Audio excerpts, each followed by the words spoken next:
Ayan, guys, nandito kami ngayon sa Shimmer in Shell. Kung yung matatandaan dati, nakaraang linggo pa, siguro mga 2 weeks ago, pinagawa ko yung sasakyan ko dahil may binigay sa akin, di ba, na isang sasakyan na bago. So, yun ang ginagamit ko ngayon. Ngayon, yung sasakyan ko, naka-stack na lang, medyo luma na at maraming gas-gas. Naisip ko na ipagawa sa Shimmer in Shell. So, ngayon, nandito tayo Shimmer in Shell para kunin naman kasama ko si Alvin. So, papakita ko na din sa inyo kung gaano kaganda ng sasakyan ngayon. Alvin, ready ka naman makita sa sasakyan ko? Yes, ready So, na. tingnan muna natin gaano na siya kaganda. At saka sinabi ko naman kanina na di ba, may mga pa-surprise ako sa inyo, pero basta, surprise. Pakita muna natin, guys. So, ito po yung coating area nila, guys. So, ito po yung coating area ng Shimmer in Shell. So, ayan siya. Tapos yung luma kong sasakyan, guys, ito na siya ngayon, gawa na siya. Parang siyang brand new. Kasi dati marami siyang gas-gas. Tapos marami siyang, kasi ilang beses sa naisagi, nabangga ko pa nga siya. Tapos naka-atras ako ng ilang motor, 4 yata. So marami talaga siyang damage. So ngayon, pinagawa ko si Shimmer in Shell. Nakaraang linggo pa, 2 weeks na ito nakakaraan. So ngayon ko pa lang siya kukunin. Siyempre sinama ko si Alvin. Tapos guys, ang hindi nila alam, surprise talaga to kasi di ba may sasakyan na ako bago, tapos binigay sa akin ng nagustuhan ko din naman talaga yung binigay sa akin ng GWM. So yun yung gagamit ko ng araw-araw kasi maganda sa akin yun kasi namamalingki ako, kung saan ako, malaki siya, tapos mayroon siyang kargahan sa likod kasi pick up. So malaking bagay yun. Yun din naman talaga yung pangarap kong sasakyan. Itong sasakyan ko ngayon, pinagawa ko na siya, hindi ko naman din sana masyadong magamit. Tapos, nag-decide ako, guys, na ibigay na lang sa'yo, Alvin. So, Seryoso ka? oo, kasi ito nga, kaya nga sabi ko may surprise ako. Hindi, ito seryoso to. Ibibigay ko na to sa'yo kasi di ba, mag-isa lang din naman ako. Tapos ang una kasi na rason, papabayaan ko na siya at saka siyempre yung parkingan. Tapos, masisira lang. So, nag-decide ako na nagulat si Alvin dahil hindi niya alam na siyang napili ko para bigyan nito.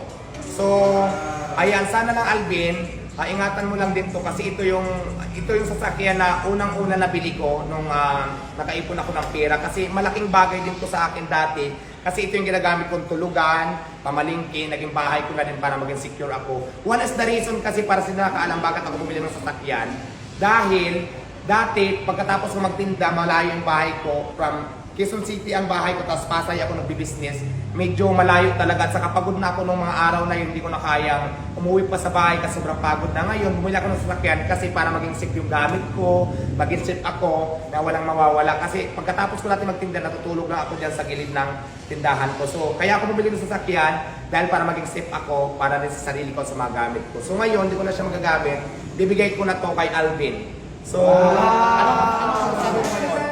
Si Alvin kasi guys, malaki din yung naging part na sa akin nung nakakasama ko siya, kung saan kami punta, kung baka nag-edit siya ng aking mga vlog kasi wala akong alam pagdating sa cellphone. So, nag-decide ako na kung mayroon man ako bibigyan kasi nakatulong naman si Alvin sa akin, kay Alvin ko ibibigay. So, ano masasabi mo naman ngayon?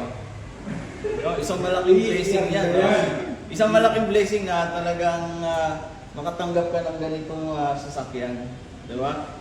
Parang isa sa patunay, no? O pinatunayan na yung mga sinasabi ng budget na bibigyan daw sa sasakyan ni Diwata. Baka ito na nga. Ito na ba yan? Pakita muna natin ba ang sa kaganda? Congratulations guys, Alvin. Wow, galing. Ang ganda, no? Pakita muna natin. Ito naman ni Alvin.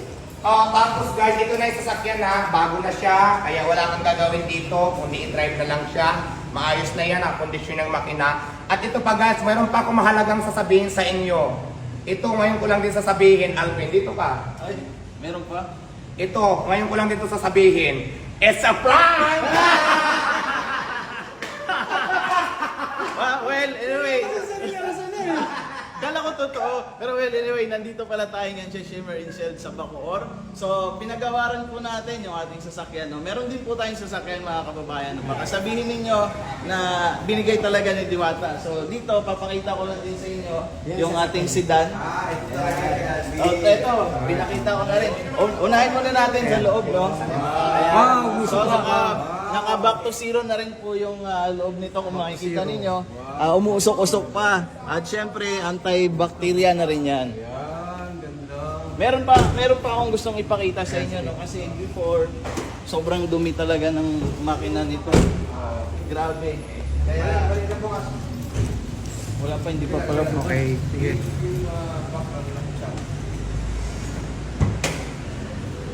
Kaya, pakita ko lang yung makikita ninyo, napakalinis, napakaganda. Parang brand new na, di ba? Galing. At syempre, kita nyo naman, napakakintab, no, napaka-finish nung kinalalabasan nito. Kaya guys, isa sa mga ma-recommend ko sa inyo, itong Shimmer in Shell, kung mapapansin ninyo, talagang napaka-kintab. Finish, oh. Diba? Pwede ka madala So, na. yan. Dito lang po yan sa may Bacoor, Molino. Matatagpuan itong main branch po ng Shimmer in Shell. Kaya, kung gusto nyo po magpagawa at maging ganito rin kakintab yung sasakyan ninyo, yan punta lang po kayo dito. Ayan, napakaganda.